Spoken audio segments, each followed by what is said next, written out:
Back live from Mama Dog Studios. I'm with Ian Santillano. What's up, bro? What's good, Mani? How are you, man?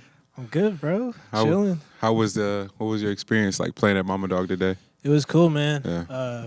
This is this is a really cool experience. Just playing in like a professional studio with lights and camera and action.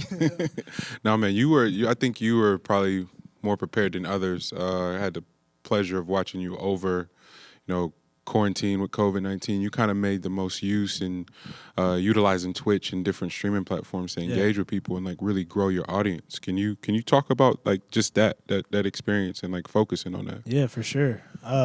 So for me, kind of before getting into the whole Twitch thing, it's important to explain like who I am as an artist and a musician. Yeah. So much of what drives me to come back to the studio every day and make stuff and want to just be doing music as my career is because of the energy that I get from performing and from just being on stage, whether it be me for my stuff or on stage with another artist. Just basically just performing gives me so much energy. And I didn't really realize that until performing was taken away from me because of coronavirus, you know? I'm sure I can speak for a lot of other artists and musicians out there who are feeling that same void of not being able to go out and play.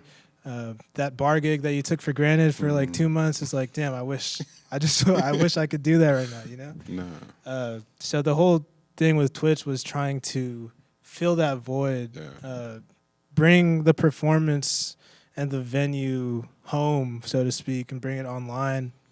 And then do it as I always did, pretty much, which was like just pretty much independent grassroots, like build it from your team that you got on the ground and then just week by week chip away at this gem that I have. Me and the Housewarmers have created. But yeah, man, it's been really cool just filling that void. It can't fill it completely, obviously, because live music, being somewhere where you can feel the energy, like right here, you know, it's different from when you're online and just seeing someone Twitch stream. As even the best Twitch streams can't replace that. But I mean, you can't really complain right now when there's so many other just things. Just make and do. Yeah, I gotta make do with what I have and then some, you know. There's a lot of things that you get out of it that I'm learning. You know, like how do I mix the Twitch stream, and then how do I mix like the in-ears, and how do I even get to the point of like, okay, maybe in-ears are the option, not like, so there's a lot of like technical stuff that goes into it, like almost like it's my own venue. Absolutely. And then let alone the music stuff, you know. So like I think for a lot of the initial phase of it was probably 1 to 2 months of just like finding technical problems and like figuring it out, finding solutions. And then when it was actually time for me to play, I'd be like, oh, can I curse? You know, you absolutely go. I'd be like, oh shit, like I didn't even rehearse the music enough. So like the music was taking a hit, the performance, you know, which was like the whole point of why I was doing it anyway. But now, because we've been doing it for a little bit, finally the music is starting to shine again, and the performance is coming back, which is really the most important part in terms of where I get that energy, you know. It's that connection, that vibe, you know, that just music it creates for all of us. That's dope, man. It's and something I don't think. I mean, if you don't know, you wouldn't even know to consider it. But just the focus on the technical aspect, and then the music taking a hit.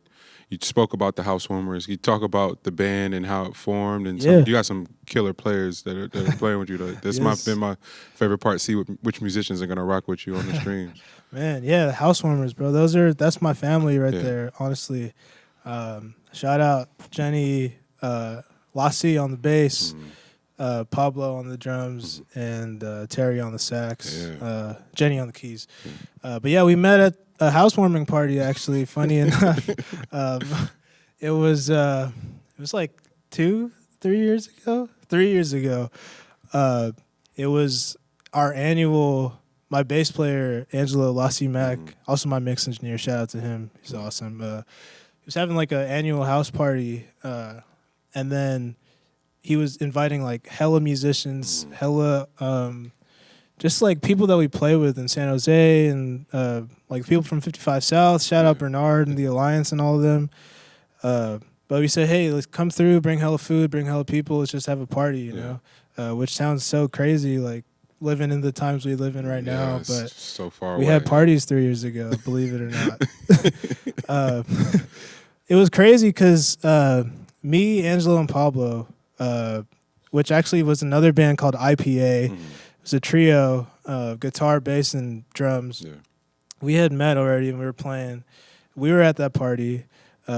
Jenny was at the time my girlfriend. I told her, hey, come through. Like, you could play with us. And then Terry just happened to, like, move into the Bay Area, like, the week before or something. Shout out Kansas City, huh? Shout out KC. So it was wild. Terry just really happened to be there by chance. And then we just started playing. We started playing on some songs. Played Love Galore by SZA. And Terry just tore it up. Yeah. And then Jenny was playing keys too, and we were like, oh shit, like this is dope. Yeah.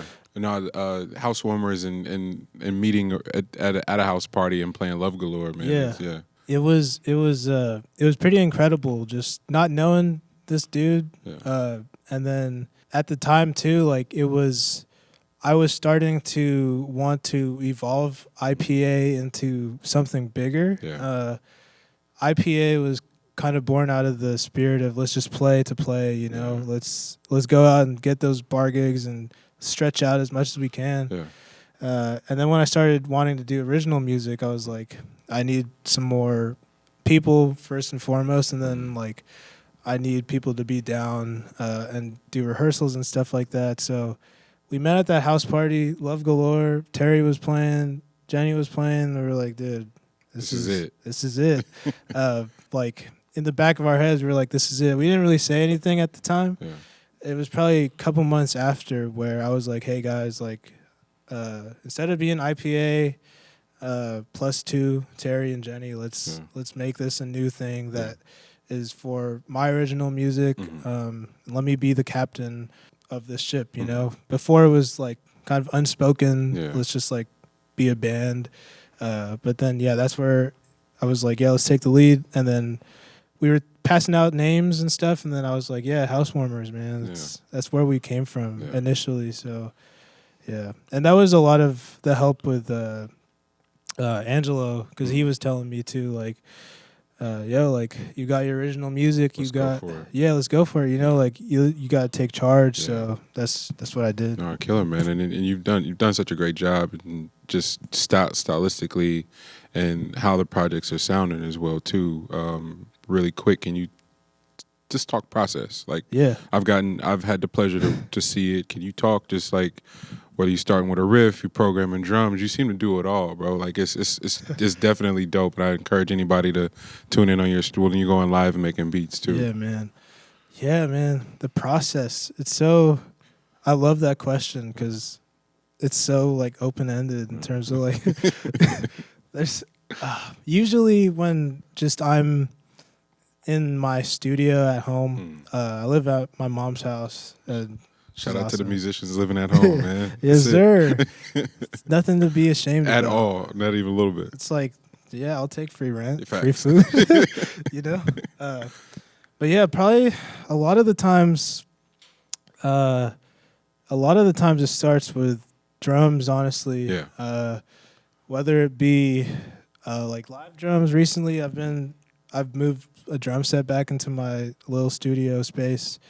A lot of the times I'm using my pad setup. It's like a 64 pad, like an Ableton Push type thing, where I learned how to like play drum grooves on it.